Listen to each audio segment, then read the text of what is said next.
Dans l'immense meeting qui se prépare, Kemal et ses amis distribuent les drapeaux turcs et celui de l'AKP, le parti du président. C'est vraiment super d'être ici.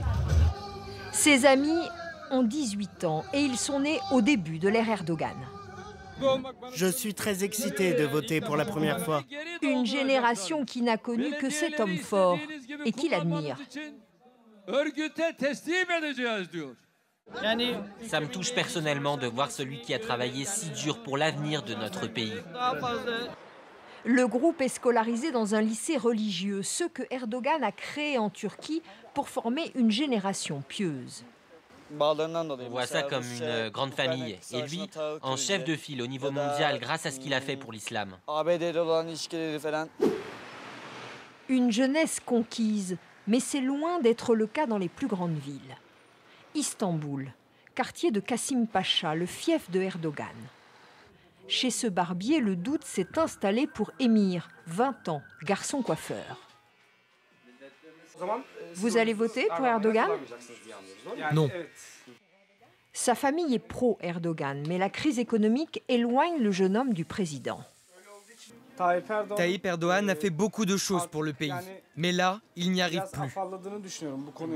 Pour moi, sa politique n'est plus efficace et ce serait bien de changer.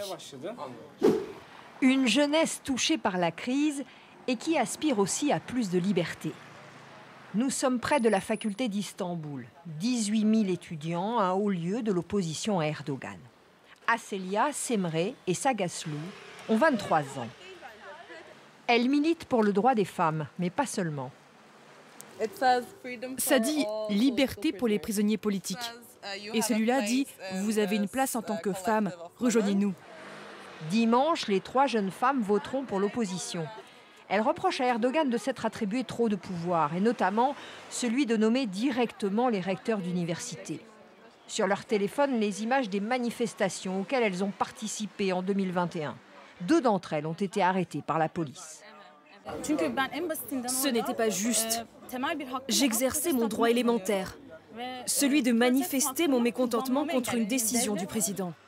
20 ans de pouvoir pour ces jeunes femmes, il est temps d'en finir.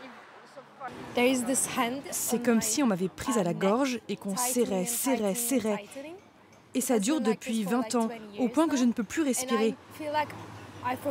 J'ai besoin que l'étau se desserre. Les 3 amies iront surveiller le scrutin dimanche. Si Erdogan est réélu, elles envisagent, disent-elles, de quitter leur pays.